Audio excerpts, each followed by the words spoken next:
सुननी थी।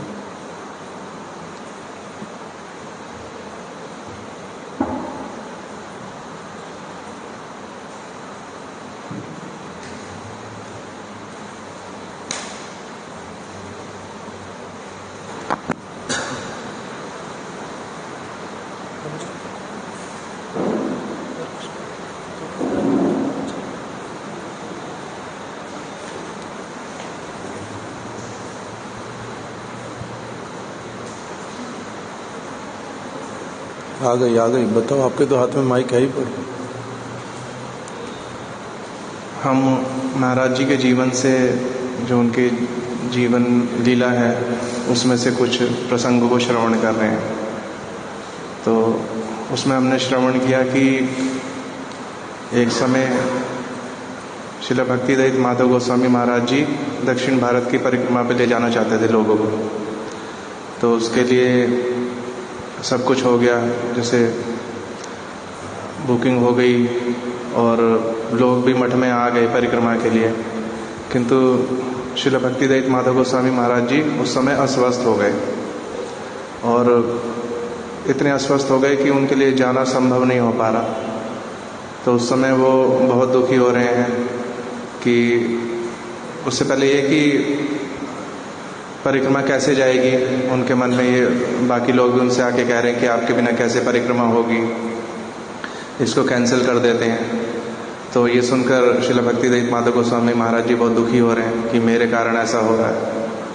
फिर उन्होंने सोचा कि मैं अपने साथ दवाई ले लेता हूँ और अगर मुझे आवश्यकता होगी तो दवाई लेकर किसी तरह से परिक्रमा कर पाऊँ। किंतु वो भी संभव नहीं है, क्योंकि ट्रेन स्थान स्थान पर रुकेगी, फिर अलग अलग दर्शनों के लिए जाना, ट्रेन से उतरना, दर्शन करना, फिर वापस आना, फिर से अगले स्थान पे जाना, ट्रैवल करना, तो वो भी संभव नहीं लग रहा। तो जब परामर्श दिया किसी ने, कुछ भक्तों ने, कि फिर परिक्रमा कैंसिल कर दो, तो महाराज जी जब दुखी हो रहे हैं इस बात को सुनकर, तो फिर उन्होंने श्रील भारती गोस्वामी महाराज जी को बुलाया अपने पास और कहा कि एक पेन पेपर लो और उस पर लिखो। मतलब ये लिखवाना चाहते हैं कि जो लोग यहाँ पर आ गए उनके पैसे भी वापस करने हैं। कौन किस माध्यम से आया है, कोई प्लेन से आया है, कोई ट्रेन से आया है, कोई कैसे आया है, तो उसी प्रकार से सबके पैसे वापस करने हैं। तो एक पेन पेपर लेकर सारा लिख लो कि इस परिक्रमा का क्या लाभ, करने से क्या लाभ और नहीं करने से क्या हानि है हमारी। तो इसमें फिर आपने एक विचार बताया कि परिक्रमा का लाभ और हानि केवल धन के माध्यम से ही नहीं देखा जाता उसको, कि नहीं करने से कि हमारा पैसा बच गया या करने से कोई धन का लाभ हो रहा है। उसका लाभ और हानि अलग प्रकार की है, वो भगवान से संबंधित, उनकी कृपा से संबंधित है। भगवान के दर्शनों का जो लाभ है वो अलग प्रकार का है। तो इसमें आपने बताया कि इसी कॉन्टेक्स्ट में कि भगवान का संदेश क्या सबके पास जाता है। उससे पहले परिक्रमा में जो मिलेगी वस्तु वो क्या है, लाभ उसमें यह है, भगवान की कथा, कीर्तन, साधु संग, दर्शन अलग अलग स्थान पर। तो जो कैसे वाले होते हैं, उसका मूल्य कितना होता है? उसका कोई मूल्य नहीं है, वो अनमोल वस्तु है। तो इसलिए उसका जो लाभ या उसके ना होने से जो हानि है वो बहुत अलग प्रकार की है। तो इसमें फिर आपने बताया कि भगवान का संदेश भी क्या सबके पास पहुंचता है? सबके पास नहीं पहुंचता। जिसके पास पहुंचता है वो बहुत सौभाग्यशाली, और जिसके पास नहीं पहुंचा वो बहुत दुर्भाग्यशाली। और कई बार संदेश आने पर भी ग्रहण नहीं कर पाता व्यक्ति, वो भी दुर्भाग्यशाली रह जाता है। उसमें आपने उदाहरण दिया कि जैसे पोस्टमैन आया, लेटर घर पे फेंक के चला गया, किंतु जिसके घर पे फेंक के गया उसको कोई केयर ही नहीं, या उस तरह से उसने देखा नहीं, तो वहाँ से किसी ने भी उठा के उसको फाड़ के फेंक दिया। तो किसी ने नहीं, मैं नहीं पढ़ा।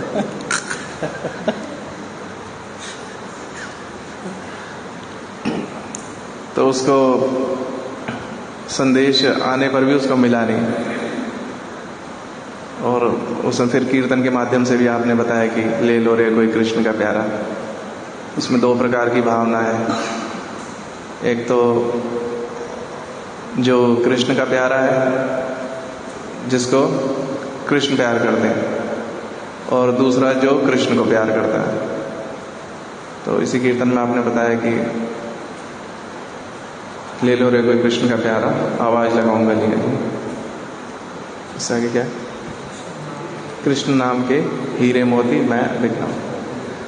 तो कृष्ण नाम, उनके नाम का लाभ, उनकी कथा, वो भी किसको मिलेगा? जो सौभाग्यशाली व्यक्ति है। इसमें और भी हमने फिर ये सुना था कि महाराज जी से पूछा उन्होंने कि आप परिक्रमा ले जाएंगे। बाद में, अभी तो नहीं सुना, वो वाला विषय तो आएगा, आज आएगा। ठीक है, कृष्णदास प्रभु को दे दो।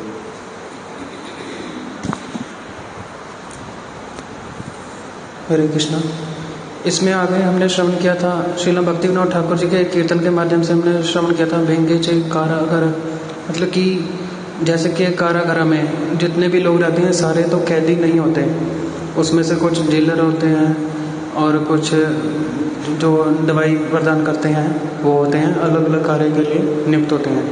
तो इसी तरह ही उसमें भी फिर जो ये सब कार्य करते हैं उसमें भी कुछ लोग तो बिल्कुल सही तरीके से कार्य करते हैं, कुछ लोग कि आपके अगर व्यक्ति को अपने मिलना है तो हम इतने पैसे लेंगे, उसको कोई दवाई चाहिए, उसको बीड़ी कुछ भी चाहिए तो हम इतने पैसे लेंगे, वो भी करप्ट ही हैं। उसमें फिर 99.9% तो लोग करप्ट ही हैं। 1% कुछ होते हैं ऐसे जो कि वास्तविक में वहाँ पे सेवा करते हैं और उनको अच्छी बातें चलाते हैं और उनके दुख थोड़े कम हो जाए, उनका मानसिक संतुलन ठीक हो जाए, उस तरह से उपदेश देते हैं, भगवान की बातें श्रवण कराते हैं, जिससे कि वो इस जीवन से निकलकर अपने अच्छे जीवन की शुरुआत दोबारा से कर सके। इसी प्रकार गुरुवर्ग प्रभु को समझ आया क्या बोल रहे हैं? बताना, देना। अभी अभी जो बताया वो बताओ। तो ये कह रहे हैं कि वहाँ पर जो कैदियों के लिए सोचने वाले कैदी होंगे। हाँ जी, कहाँ पे कैदी होंगे? हाँ जी, वहाँ पे जो कैदी होंगे, कहाँ पे जो कैदी होंगे? जेल में फिर जेल, कारागार में जो जेल, हाँ, कारागार में जो कैदी हैं उनके विषय में 99% लोग नहीं सोचते हैं। मतलब उनके विषय में 99% लोग नहीं सोचते हैं। हाँ, ये कह रहे हैं कि ये कहना चाहते हैं कि कृष्णदास प्रभु ये कह रहे हैं कि जो कैदी लोग हैं वो उनके मन को शांति कैसे प्राप्त हो, वो कैसे गलत कार्य छोड़ दें, इस विषय में हर कोई नहीं सोचता। वो गलत कार्य तो छोड़ बैठे हैं, अब तो कारागार में बंद ही है, अब गलत कार्य क्या करेगा? मतलब उनकी हृदय की भावना परिवर्तित हो। नहीं, कारागार में भी रहने पर गलत काम करते हैं। करते हैं, यही तो बात बोलनी है। मैं खेत करते हैं, वहाँ भी करते हैं, तो यही तो बोलो। हाँ जी, पहले गलत काम बहुत सारा करके कहाँ पर आए? कारागार में। और फिर कारागार में फिर क्या करते हैं? फिर गलत काम करते हैं, फिर गलत काम करते हैं, बहुत अधिक। ये हो गए कितने % लोग कारागार में? 99% लोग ऐसे वाले। और कौन होता है वहाँ पर? 1% ही लोग होते हैं जो इस चीज से निकलना चाहते हैं, जो इस चीज से निकलना चाहते हैं। नहीं, वो नहीं बताया इन्होंने। क्या बताया वो बताओ। जो उनको गाइड करे ठीक से, जेलर है जो। हाँ। और या कोई दवाई देने वाले या कोई डॉक्टर्स आते हैं उसके अंदर। और या जो वॉलंटियर्स आते हैं गाइड करने के लिए, जैसे हम श्यामा रानी दीदी का नहीं सुनते, वो लोग अच्छी शिक्षा देने के लिए, उनको सांत्वना देने के लिए भी कोई कोई लोग आते हैं। तो वो बहुत ही कम संख्या में लोग होते हैं जो उनके सच्ची दुख को समझते हैं और उनको उससे बाहर निकालना चाहते हैं। ये बात बतला रहे थे। और क्या बताया था आपने?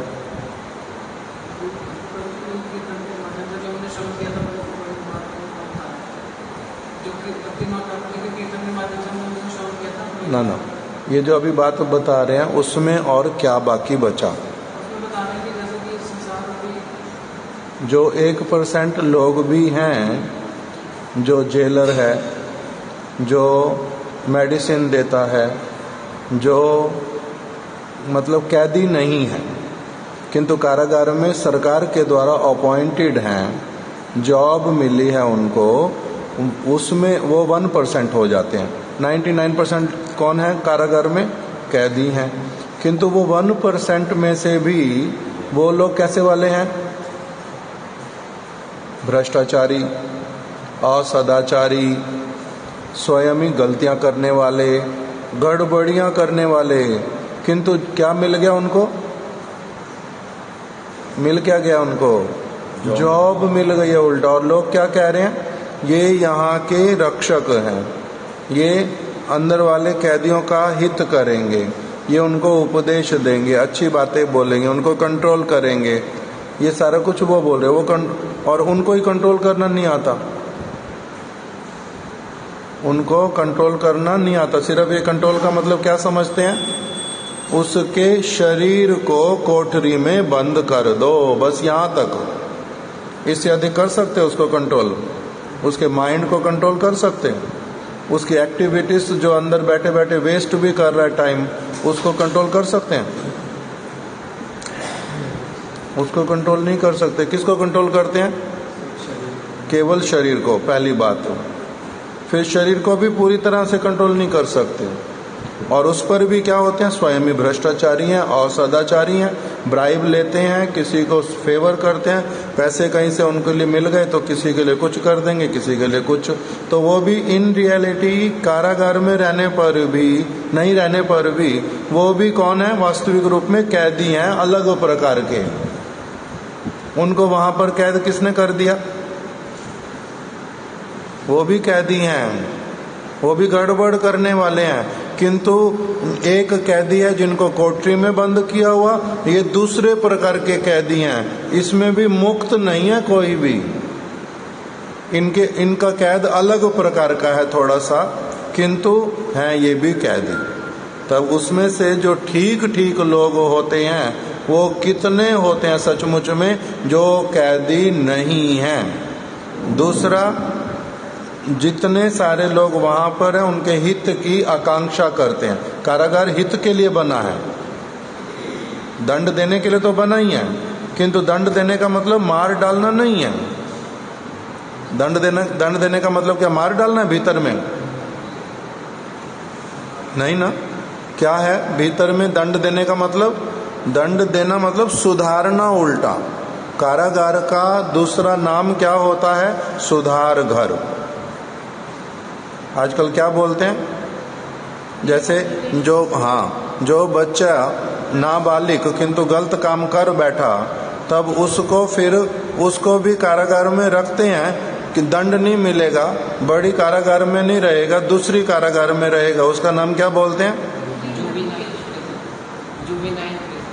जुबिनाइन। मैंने नाम ही नहीं सुना। स्पेलिंग बोलना। GUBELINE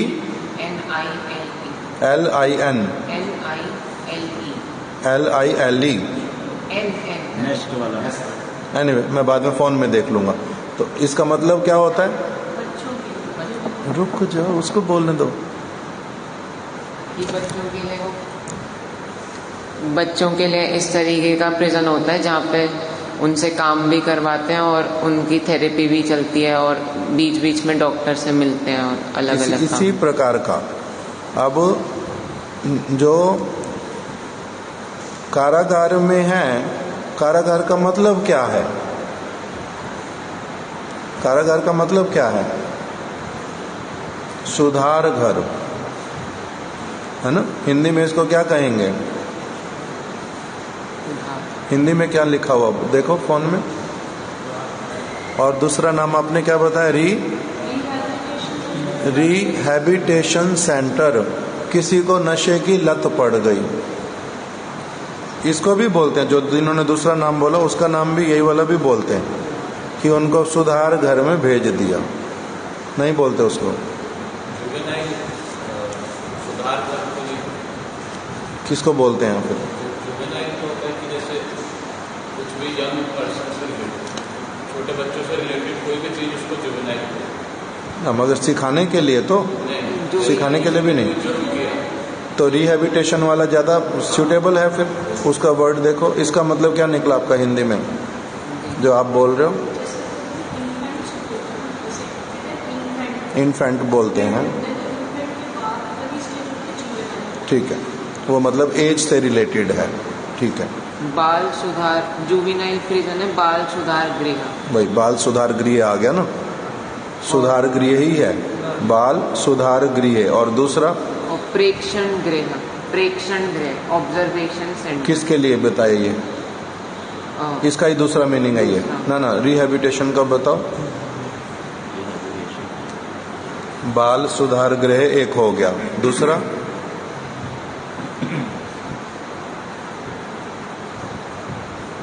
पुनर्वास केंद्र, पुनर्वास केंद्र या फिर नशा मुक्ति केंद्र। नशा मुक्ति केंद्र, तो वो तो अलग हो गया, दोनों यूज हो सकते हैं हमारी सेंस में, हम जो यूज कर रहे हैं। तो उसमें क्या है, अब जो कारागार है सरकार ने बनाया है, अपने लोगों के लिए बनाया है और उनकी वो केयर करते हैं, उनके लिए बनाया है, उनको अच्छा नागरिक बना, वो नागरिक बने उसके लिए बनाया। इससे भीतर में ऐसे वाली सारी ट्रेनिंग होती है जिससे ये क्या बन जाए, अच्छे नागरिक बने। उद्देश्य तो यही वाला है। तो इसी प्रकार भगवान ने जो ये कारागार बनाया, किस लिए बनाया? हमारे सुधार के लिए। अब इसी में ही जो वास्तविक रूप में मेरे को सुधार सकते हैं, जिनके कारण मेरा सुधार सच में हो सकता है, वो कितने % लोग मिलेंगे?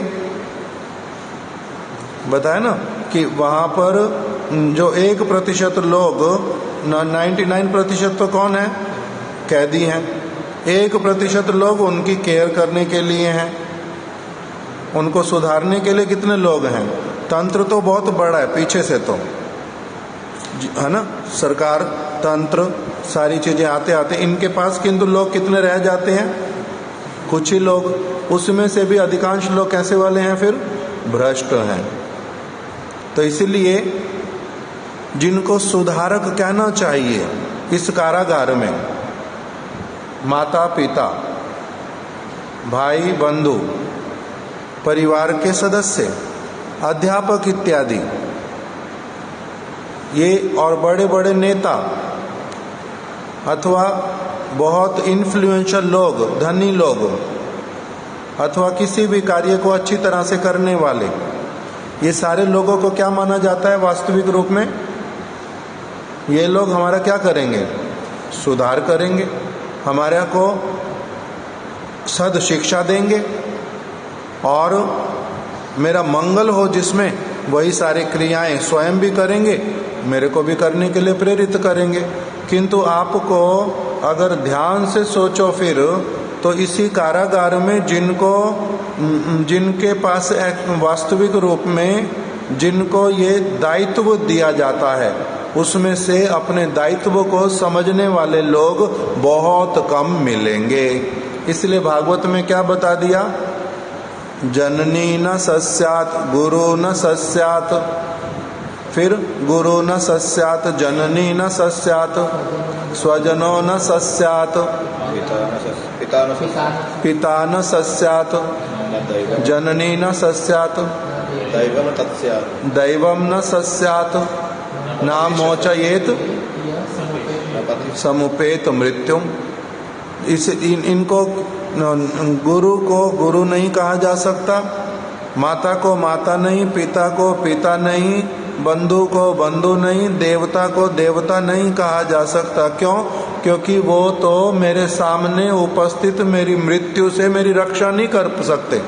ऐसा कोई उपदेश नहीं दे रहे, मेरे से ऐसा कोई काम नहीं करवा रहे, मेरे को ऐसी किसी चीज में एंगेज नहीं कर रहे जिससे मेरा क्या हो जाएगा? मृत्यु से छुटकारा होगा। कारागार में हूँ, अगर तो सुधर गया तो अच्छा, नहीं तो मेरे को फांसी लगेगी, मेरे को फांसी लगेगी। अब मेरे को सुधारने वाला कोई मिल ही नहीं रहा, पता ही नहीं, बता ही नहीं रहा कोई भी कुछ भी। तो इसीलिए क्या होता है, अधिकांश लोग उस कारागार में भी कैसे वाले हैं मेरे, मित्र नहीं। मित्र का कार्य बेचारे कर ही नहीं सकते। माता पिता इच्छा करने से भी बहुत अधिक, जब तक वो स्वयं ही मुक्त भगवद भक्त उस ओर चलने वाले नहीं हैं, वो मेरे को क्या परामर्श करेंगे? वो तो मेरे को क्या करेंगे, मैं करूँगा गलत काम, वो मेरे को शायद देंगे। एक बच्चा, उसकी किसी से लड़ाई हो गई और गलती अपने बच्चे की है, वो दूसरे व्यक्ति के लिए झूठ भी बोल रहा है और उसको मारने के लिए भी गया, व्यवहार इसी का खराब। और पिताजी क्या कर रहे हैं, अपने बच्चे की साइड ले रहे हैं और दूसरे व्यक्ति को क्या कह रहे हैं कि निकल जा तो यहाँ से, तो ये मत कर, तो वो मत कर। वो निकलने तो लगा व्यक्ति, निकलते निकलते बोल करके गया, किंतु आप अपने बच्चे का जिस तरह से पालन कर रहे हो, थोड़े दिनों बाद आपका ही गला दबाएगा। इसने झूठ बोला है, फिर भी आप उसी की साइड ले रहे हो। गलत भाषा भी इसने व्यवहार की है, फिर भी आप इसी की साइड ले रहे हो। आप सोच रहे हो आप इसके बड़े बंधु हो, आप इसके बंधु थोड़ा ना हो, आप इससे शत्रुता कर रहे हो और मूर्खता के कारण आपको पता भी नहीं चल रहा, अपने ही बच्चे के आप ही शत्रु बन रहे हो। उसने झूठ बोला, उसका साथ दे रहे हो। अब इसने अपशब्द बोले, गालियां निकाली, उसको उल्टा कुछ नहीं कह रहे हो। क्यों? क्योंकि अपना बच्चा है, मोह है आपका उसके प्रति। इसका नाम मोह भी नहीं है, आप तो पागल हो, ये बोल के चला गया। तो इसी प्रकार से गुरु हो, माता हो, पिता हो, अगर वो बच्चे को इस प्रकार से उसका दोष दिखला करके उसको सद्मार्ग नहीं दिखला सकते, उसके दोष को नहीं छुड़वा सकते, तो क्या होता है, गुरु गुरु होने योग्य नहीं है। अगर गुरु हैं भी नहीं करा पा रहे अगर किसी का ऐसा काम, उनको क्या करना पड़ता है, गुरु मैं अपने दायित्व को छोड़ना पड़ता है। इस बार बहुत बार बताता हूँ ये वाली बात। हमारे गुरु महाराज जी ने, हमारा एक गुरु भाई गुरु महाराज जी के पास में आ गया, रहा भी, ब्रह्मचारी भी रहा, फिर सन्यास भी हुआ, फिर भी उन्होंने क्या किया, बहुत बड़े बड़े दोष करता है, अपने आप को सुधारता ही नहीं है। जो छोटी सी चीज हमारे सारे भक्त लोग जानते हैं कि महाप्रभु ने कहा है जाति का अभिमान नहीं करते। महाप्रभु ने कहा है किसी भी वैष्णव को जाति के अनुसार नहीं देखते, अपने पांडित्य के ऊपर अहंकार नहीं करते। जो सारी बात महाप्रभु ने बोली, नया नया भक्त सीख जाता है, वो सन्यासी होकर के भी दुष्टता के कारण जानने पर भी थियोरिटिकली सारा कुछ जानेगा, उपदेश भी वही वाले बोलेगा भी, कथाएं बोलेगा, लोगों को कहेगा भी, किंतु प्रैक्टिकली वो बोधन महाराज जी को बार बार बोलेगा तेली है, तेली है, मैं ब्राह्मण हूँ, ये तेली का बच्चा है, ये तेली का बच्चा है, ये मैं विद्वान हूँ, मेरे को संस्कृत आती है, ये विद्वान, इसको संस्कृत आती ही नहीं, बोधन महाराज को संस्कृत नहीं आती, क्या शास्त्र पढ़ेगा, क्या सिखाएगा। और गुरु महाराज जी का भी पता नहीं क्या हो गया, बूढ़े हो गए शायद, इसलिए पता नहीं चल रहा उनको, और उसी को ही बोल रहे हैं ये मेरे बाद में आचार्य बनेगा। आचार्य तो मेरे को बनाना चाहिए, पंडित मैं, ब्राह्मण मैं, मेरे को बनाना चाहिए।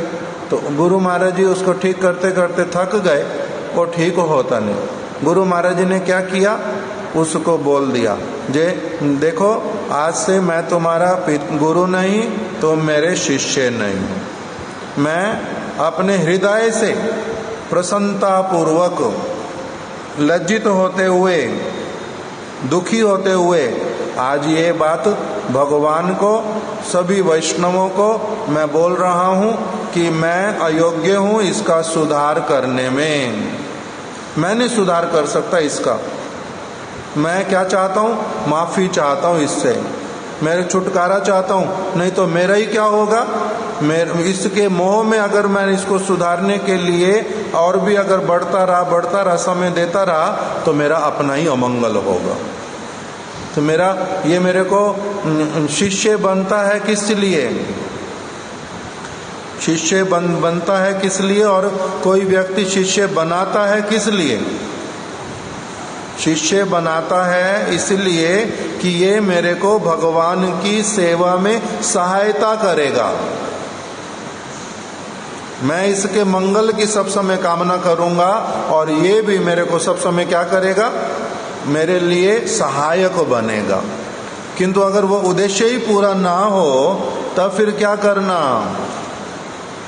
इसीलिए उन्होंने क्या कर दिया, शिला भक्ति वल्लभ तीर्थ गोस्वामी महाराज जी को पत्र लिखा, शिला गुरुदेव को पत्र लिखा, शिला वामन गोस्वामी महाराज जी के पास में वही का वही पत्र, एक ही पत्र, ऊपर नाम बदल दिया और बात पूरी की पूरी वही कि मैंने ये एक वैष्णव समाज में दोष किया, इसकी ठीक से परीक्षा किए बिना इसको शिष्य बना लिया था।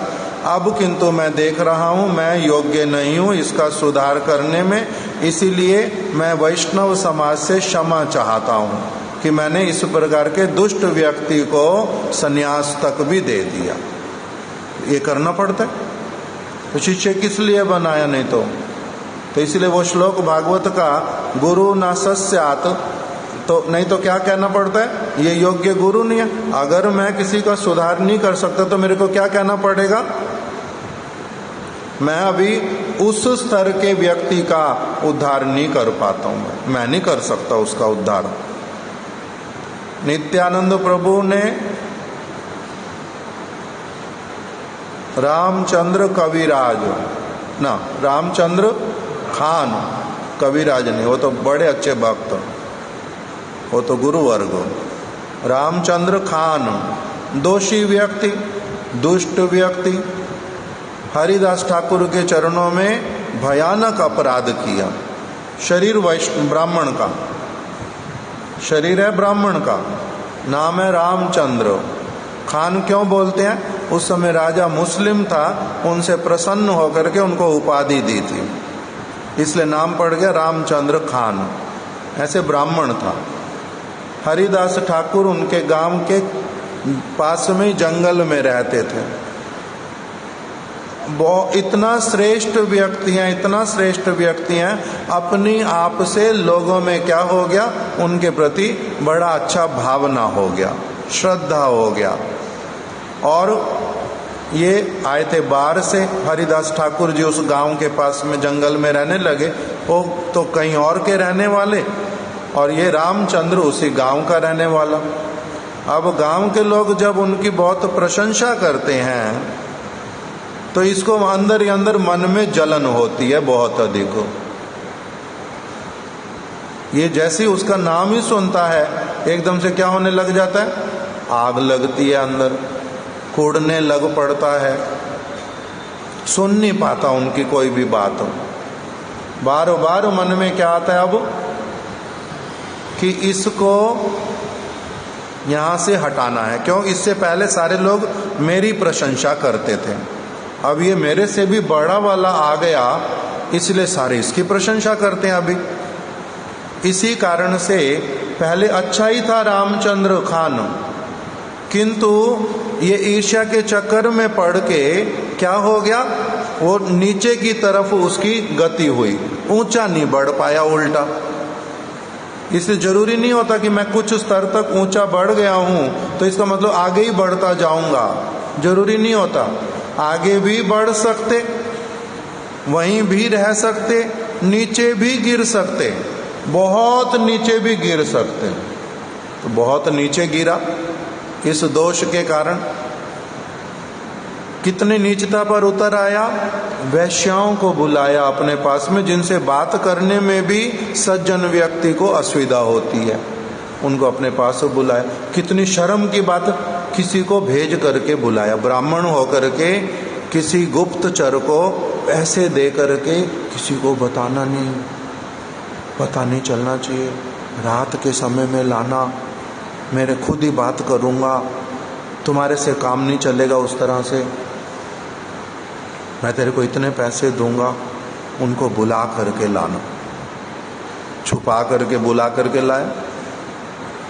अभी 3-4 वैश्याएं आ गई, उनमें से अब देख रहा है कि मेरा काम किंतु कौन बना सकता है। क्या काम है, ये हरिदास वन में रहता है, उसका पतन करना है और रंगे हाथों हमने पकड़ना है, ऐसे वाला षड्यंत्र करना है, प्लानिंग करनी है हमने, ऐसी प्लानिंग करनी है, गेम खेलना है। आजकल लोग भाषा यूज करते हैं, मैंने गेम खेला आपके साथ। गेम खेला, क्या गेम है? जाना तुम उनकी प्रेमिका बन करके, मैं तुम्हारे प्रति बड़ी आकर्षित हूँ, तुम्हारे बिना मैं रह नहीं सकती, मेरे को स्वीकार करो, भले ही एक बार के लिए, 2 बार के लिए, किंतु मेरे को अपना अंग संग प्रदान करो। ये वाला प्लान तो होएगा क्या? उससे रंगे हाथों पकड़ लेंगे और तेरे को एक दिन के कितने पैसे कमाई होती है? उसने कहा 100 रुपये। तो कहते हैं मैं तेरे को 10,000 रुपये दूंगा, किंतु क्या करना है? रंगे हाथों तुमने हमारे को उसको पकड़ने देना है। ऐसे वाला षड्यंत्र किया, बहुत नीचे गिर गया। अभी कथा तो सबको पता है, हरिदास ठाकुर का तो कुछ हुआ नहीं, वो वैश्या उल्टा बहुत बड़ी भक्त बन गई और हरिदास ठाकुर वहाँ से चले गए। उसने बताया मैं रामचंद्र खान के कहने पर आई थी। उन्होंने कहा मैं पहले से ही जानता हूँ, तभी कोई चिंता नहीं, मैं तो उसी दिन ही चला जाता। जब मेरे को पता चला कि इसको मेरे से ईर्ष्या हो रही है, इसका पतन ना हो, मैं उसी दिन ही चला जाता। किंतु तुम आ गई हठात। मैंने सोचा था कल सुबह मैं यहाँ जगह से ही चला जाऊंगा, उसको इसलिए ना उसको असुविधा होएगी ना मेरे को असुविधा होएगी। मेरे से कोई ईर्ष्या करता रहे, द्वेष करता रहे, मेरे कारण कोई असुविधा में हो, क्यों असुविधा में? मैं चला ही जाता हूँ यहाँ से। मैंने तो यही सोचा था, मैं यहाँ से चला जाऊंगा। किंतु फिर भी मैं अभी 3 दिन रुक गया। क्यों? क्योंकि तुम उसके बीच में आ गई। उसने तुम्हारे को मोहरा बनाया, तो तुम्हारे मंगल के लिए कि तुम मेरे पास में आ गई। वो मेरे पास में आया नहीं कभी भी, तो तुम्हारे लिए मैं रुक गया फिर 3 दिन। अब तुम्हारा मंगल हो गया, उद्धार हो गया, मैं यहाँ से चला। मेरे को उससे क्या लेना देना? क्या लेना देना? कुछ होगा पहले का मेरा उससे थोड़ा सा, उसको मेरे से ईर्ष्या होना और मेरा उसके कारण थोड़ा सा, कोई अगर ईर्ष्या कर रहा है मेरे से, मेरे कारण दुखी हो रहा है, तो मेरे कारण कुछ होगा मेरा भी कि उसको मैंने थोड़ा सा दुख ऐसे वाला देना ही होगा। किंतु क्यों दुख दूं? मैं तो चला जाता हूँ यहाँ से। वो चले गए अपना वहाँ से।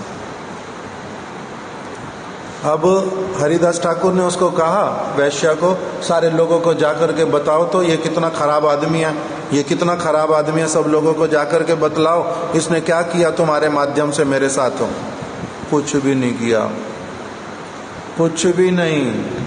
और उल्टा उसको क्या कहा? इस विषय में किसी से वार्तालाप करना नहीं, इस विषय में किसी से वार्तालाप करना नहीं। तुम भजन करो, ये ठीक है, और क्या करना? जो तुम्हारे पास धन संपत्ति है, वो कहते मेरे पास तो बहुत कुछ है, आप ले लो, सेवा में लगा दो। तो उन्होंने कहा मैं उसमें से कुछ भी नहीं लूंगा। जो लोभी ब्राह्मण हैं उनको दे दो। लोभी ब्राह्मण कौन से होते हैं? बहुत होते हैं। उन्होंने बोल दिया उनको दो। कथा दूसरी तरफ चली जाती है बहुत सारी, इसलिए फिर संक्षेप में बताता हूँ।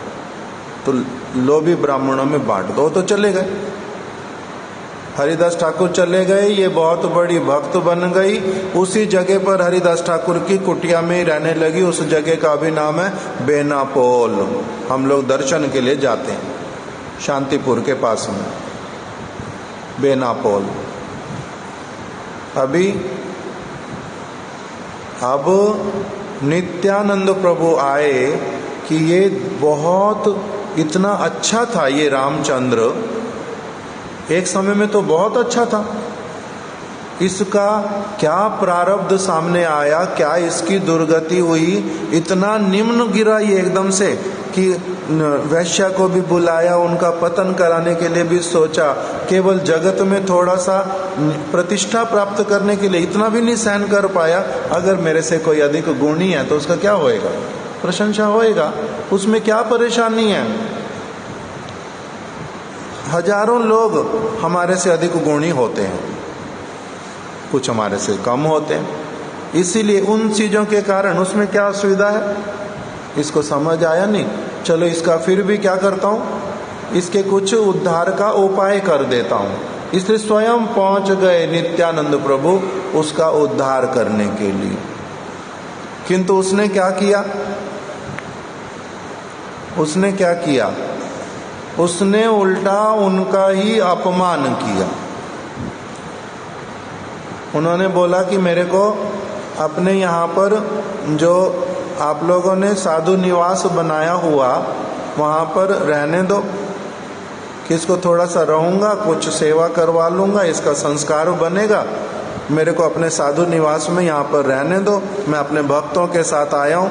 तो उन्होंने उत्तर क्या दिलवाया, मिलने भी आया नहीं, प्रणाम भी करना नहीं, साधु आया तो आया, बेकार बाहर रहे, अपना जो भी है। ये कोई और आ गया अब उसी तरह का ही, ये भी हरि नाम कर रहा है वही का वही, ये तो कोई और असुविधा वाली चीज ना खड़ी हो जाए।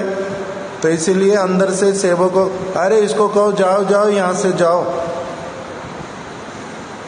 हमारे को रात को यहीं पर ही रहना है और आपके घर पर ही केवल साधु निवास है, आप ब्राह्मण हो, आपके यहीं पर ही रहना है, कृपा करके रहने दो। वो बोलता अच्छा जाओ जाओ, कहाँ रहेंगे, इनको भेज दो, इनको कहो ये जो जहाँ पर हमारी गैयाएं बंधती है ना, गौशाला है, वहीं पर जा करके जो करना वहीं चला जाए अपना, ज़्यादा सिर खाने की जरूरत नहीं है मेरी। जब इस प्रकार से बोल दिया तब नित्यानंद प्रभु ने कहा इसका अभी क्या करना पड़ेगा, ऑपरेशन, इसका तो ऑपरेशन करना पड़ेगा, इसका रोग तो बहुत बड़ा हुआ, ये तो मरेगा अच्छी तरह से, बड़ा कष्ट पाएगा, इसका क्या करना है अभी, ऑपरेशन। उसका ऑपरेशन करते हुए क्या बोला, उन्होंने बोल दिया कि ठीक ही बात बोल रहा है, ऐसे वाले व्यक्ति के घर में हमारा रहना उचित नहीं, इसके घर में तो मल्लेच्छ लोगों को रहना चाहिए, यवन लोगों को रहना चाहिए, इसके घर में तो असुरों को आना चाहिए, हमारे घर हमारे रहने योग्य नहीं है ये स्थान। इसने सच ही बोला है। ये क्या करके चले गए और क्या हुआ, एक जनार दोषे सब गांव उजाड़ है। अगले दिन यवन लोग आए, यवन लोग मतलब मांसाहारी, उनके घर में गैयाएं थी रामचंद्र खान के, वहीं पर गैयाओं को काटा, इन लोगों को पिटाई लगाई अच्छी तरह से, पूरे गांव के लोगों को पिटाई लगाई अच्छी तरह से, बांध दिया, स्त्रियों के साथ में बलात्कार किए, इनको खूब पिटाई लगा करके अच्छी तरह से मार पीट करके सब कुछ लूट करके निकाल दिया। इससे क्या हुआ, ये मिला दंड, ऑपरेशन वाला। बात क्या बता रहा था किंतु पहले, हाँ, तो नित्यानंद प्रभु ने उनको रिजेक्ट किया, फिर नहीं तो करते नहीं किसी को रिजेक्ट ऐसे। उनके रिजेक्ट करने का मतलब भी क्या होता है, ऑपरेशन, उसके बिना इसका काम चलेगा नहीं, ऑपरेशन करते हैं। तो इसलिए नित्यानंद प्रभु ने भी रिजेक्ट किया। नहीं तो आता क्या है उनके लिए, कथा कीर्तन में क्या बोलते हैं ना, अक्रोध परमानंद तो है ही है, मार खे प्रेम दे, मार खा करके भी प्रेम देते हैं ऐसे। तो इन्होंने तो मारा नहीं था, शब्द बोले थे सिर्फ, तो इनको प्रेम क्यों नहीं दिया, इनका ऑपरेशन करना जरूरी था। दयाल निताई चैतन्य इतने दयावान हैं कि जब जिसको ऑपरेशन की आवश्यकता उसको ऑपरेशन भी देते हैं। पामर पाषंडी तो करीला दलन, पामर पाषंडी उनका दलन करते हैं, कृपा करते हैं, उनका दलन करना भी कृपा है। इनके ऊपर इस प्रकार से इनका ऑपरेशन करना भी क्या है, कृपा ही है। किंतु दर्शन करना आना चाहिए, दर्शन करना आना चाहिए। तो इसीलिए गुरु किसको कहते, ऐसे वाले लोग कितने मिलेंगे संसार में, जो वास्तविक माता होएगी, वास्तविक पिता होएगा, वास्तविक गुरु होएगा, वास्तविक बंधु होएगा, कितने मिलेंगे। हमारे महाराज जी बोलते थे, अगर प्रभु आपके जीवन में 1 2 3 3 नहीं चलो 2, 2 नहीं चलो 1, अगर मिल गया ना तब परम सौभाग्यशाली। कहाँ मिलेगा, कहाँ मिलेगा। इसीलिए बोलते हैं साधु का, वास्तविक साधु का मिलना और फिर मेरा उनको धारण कर पाना, क्योंकि वो क्या करेंगे, टोकेंगे, टाकेंगे, कुछ चीज देंगे, कुछ चीज नहीं देंगे, जो सारा मेरे हित के लिए होगा वो सारा कुछ करते रहेंगे। कौन करेगा इतना दायित्व, कौन लेगा, किसी का इतना दायित्व कौन किसी का लेगा। बच्चों के लिए भी क्या कहते हैं, अब ये बड़े हो गए, अब अपने आप करें भैया, जहां तक हम कर सकते थे कर दिया, और क्या करें। करना पड़ता नहीं। किसी का छोटा बच्चा होता तब भी बोल देते कि भैया मैं अपने आप को क्या मार करके इसको वो करो। अपने लिए भी चीजें करते हैं, जितना इनके लिए जरूरी होता करते हैं। इसको माई लगा दिया, ये कर दिया, उसके लिए वो कर दिया, बस हो गया। पूरा दायित्व कौन लेगा, किसी का। इसलिए अलग प्रकार का वो वाले लोग कितने मिलते हैं। हमारा दोष कोई दिखाए, हम सहन कर पाते हैं। हम सबके मन में, बद्ध जीव के मन में क्या रहता है, मैं क्या होता हूं, सदैव right. Boss is always right. मैं सब समय क्या हूं, मैं बिल्कुल ठीक। मैं कभी गलत करता हूं, मेरे में भी कोई गलती ना छोटी मोटी हो जाती है, मगर होगा सच में नहीं होती, उसका गलती थोड़ा ना कहते हैं। जैसे शोले फिल्म में अमिताभ बच्चन, वो कभी कभी सिर्फ शराब पी बैठते, बेचारा शराब पी बैठे तो क्या करे, फिर कुछ भी हो जाता है। शराब पीता है, पीता नहीं है, मगर दोस्त पकड़ ही लेते हैं तो पिला देते, तो वो बेचारा क्या करे, है ना। है जो भी इतनी सारी बातें कौन बोलेगा। तो इस तरह की जो सारी बातें बोलते हैं, इसका मतलब क्या। तो इसलिए वो मौसी बोलते हैं उसको कि इसमें ये दोष, ये दोष, ये दोष, ये दोष, किंतु तुम्हारी दोस्ती फिर भी कितनी अच्छी है, तुम्हें उसमें कोई भी दोष दिखाई नहीं देता। तुम उसके बड़े अच्छे दोस्त हो, सचमुच में तो तुम्हें कोई दोष दिखाई नहीं देता। तो दोष जिसको दिखाई देता है वो बंधु होता है ना, मेरे दोष जो नहीं देखता वो बंधु होता है। बंधु कौन है, जो मेरे दोष देखे। नहीं तो दूसरे क्या कहते हैं, हमारे को सिर्फ क्या यही काम बचा है, तेरा ही देखते रहे, तू क्या गलत कर रहा है, क्या ठीक कर रहा है, तेरे को ही बताते रहे, बस हमारा अपना जीवन नहीं है। तो इसलिए ये सारी चीजें डिटेल में अगर कोई समझता है तब क्या पता चलता है, जहां से बात इन्होंने शुरू की थी।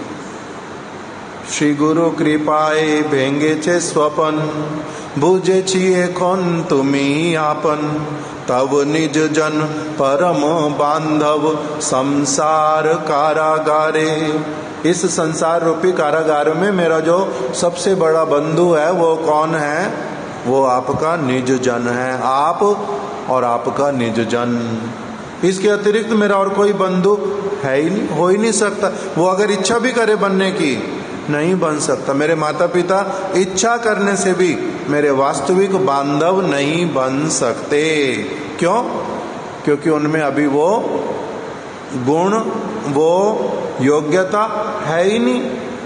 इच्छा करने से ही तो नहीं बन सकते ना। मैं किसी का गुरु बनना चाहता हूँ, इसका मैं उद्धार करूंगा, मगर मेरे में गुरुत्व ही नहीं है, कैसे करूंगा। इच्छा होने से तो नहीं कर सकते ना। इसीलिए बहुत बार किसी किसी को क्या बोलना पड़ता है, मेरी इच्छा तो बहुत थी कि मैं ये वाला चीज ऐसे करूं, ये वाला चीज ऐसे करूं, किंतु मेरा सामर्थ्य नहीं है, मेरी पॉकेट अलाउ नहीं करती, मेरा शारीरिक अवस्था अलाउ नहीं करता। बोलना पड़ता है ना, नहीं बोलना पड़ता। करना तो चाहता हूं, इच्छा तो बहुत है, किंतु मैं कर नहीं पाता, बोलना पड़ता है। तो इसीलिए बताया कि जो जैसे हमारे गुरुदेव वो बोल रहे हैं कि भैया मैं तुम्हारा उद्धार कर सकता हूं, मेरी बात मानो, मैं तुम्हारे को संसार की कोई चीज दे पाऊं नहीं दे पाऊं उसके लिए कोई बात मत करना, उसके लिए ना मैं तुम्हारे को प्रॉमिस करता हूँ किसी चीज का, किंतु मैं तुम्हारे को भगवान के चरणों तक पहुंचा दूंगा, भगवान से प्रेम करवा दूंगा, ये मेरी गारंटी है। तो जो इस प्रकार का गारंटी लेते हैं वो कितने % लोग होते हैं? इसीलिए पहले अलग अलग लोग जब गुरु धारण करते हैं तब पूछते हैं कि आप मेरे को सचमुच में भगवान के चरणों में पहुंचा दोगे ना?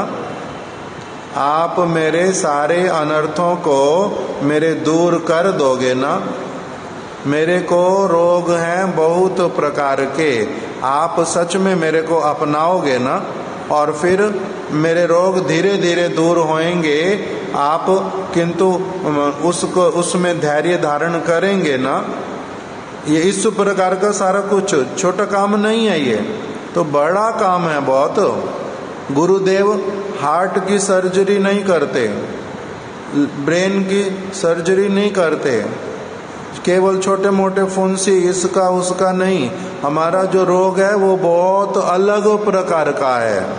उस रोग का नाम क्या है?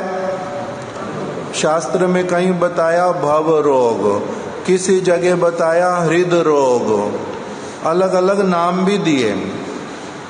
तो इसलिए हम लोगों के दोष जो रोग जो हैं बहुत सारे, और उनका ठीक ठीक रूप में इलाज वो कराने के लिए स्वयं के भीतर में एक अभिलाषा होना कि मेरा ये रोग ठीक। किसी किसी को हम क्या करते हैं, कोई कोई रोग हमारे आता है, मरने दो ना इस रोग, छोटा मोटा यहाँ कोई दाना निकलना अपने आप फिर ठीक भी हो जाएगा।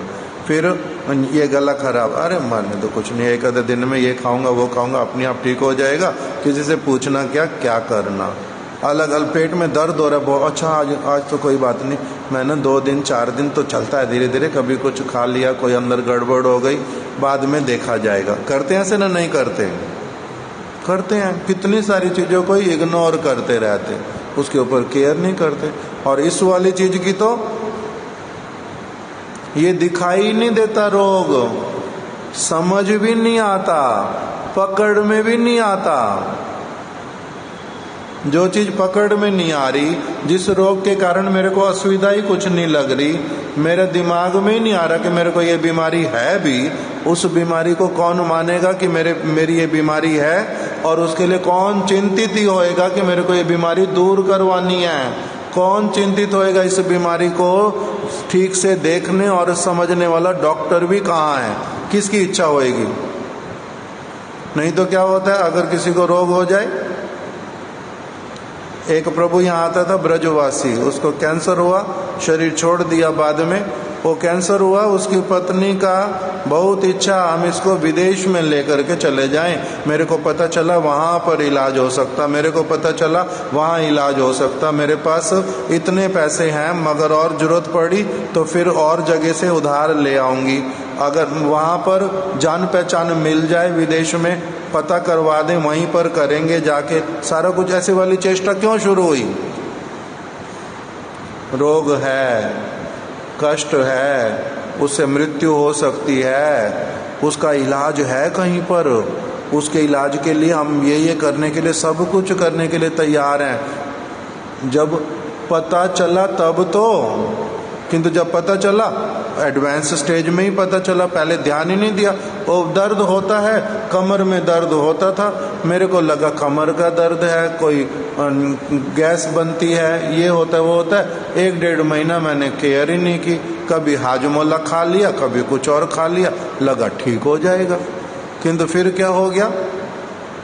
नहीं, फिर किसी ने बता दिया कि नहीं तुम्हारा दर्द बहुत ज़्यादा है, सहन नहीं हो रहा, चलो डॉक्टर के पास। डॉक्टर के पास चले गए। उसने क्या बोला डॉक्टर ने?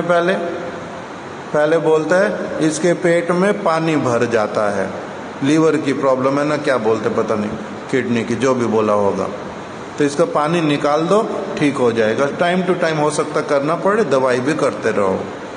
2-3 दिन हॉस्पिटल में बोलते हैं अभी इसका कोई चीज़ शरीर में से लेके जाएंगे, टेस्ट होएगा, पता चलेगा क्या।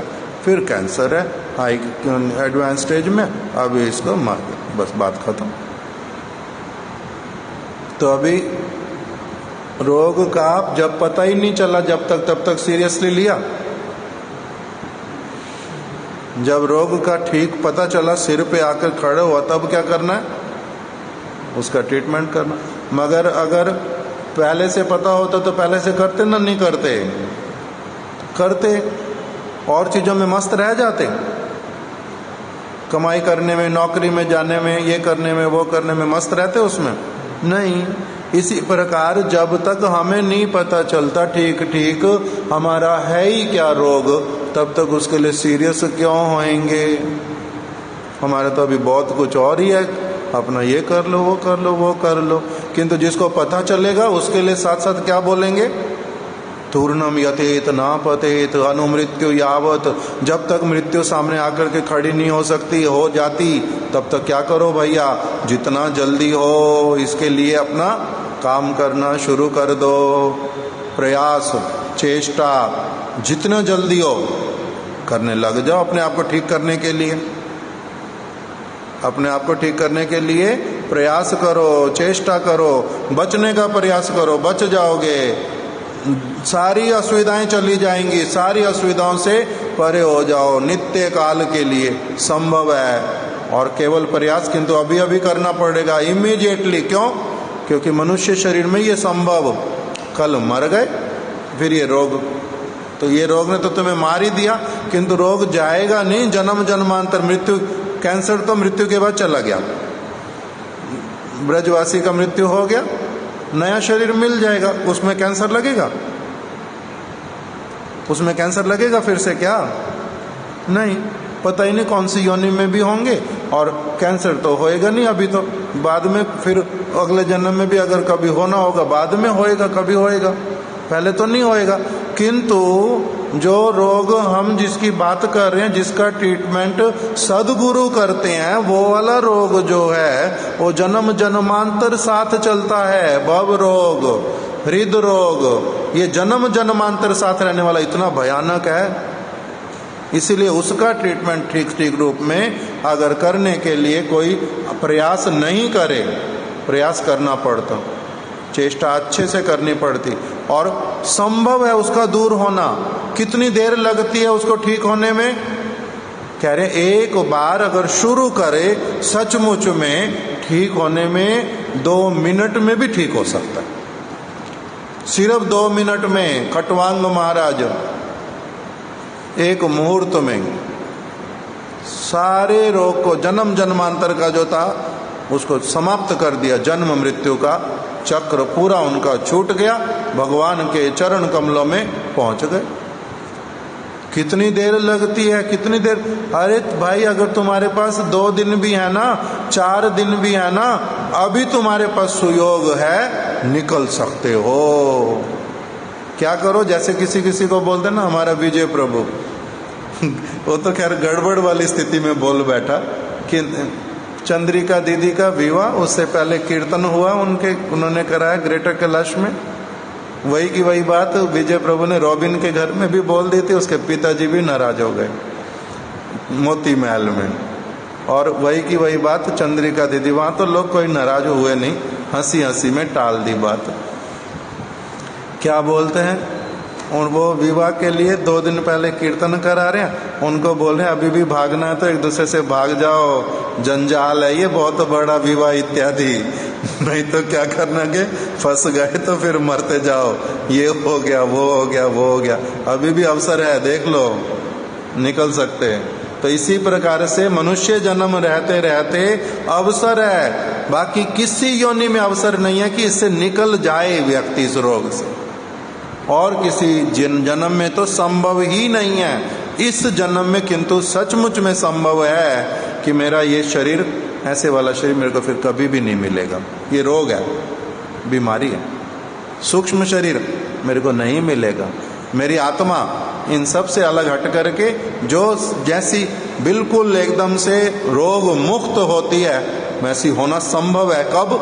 अभी अभी इस मनुष्य शरीर में संभव है। इसलिए इसी को केवल फोकस रख करके बाकी सारी चीजों को छुटकारा दिला करके मेरे को इस ऐसा वाला साहस दे दे कोई, ऐसे वाला बल दे दें, ऐसे वाला आदर्श दिखलाई दे जाए, वो कौन होते हैं? श्री गुरु।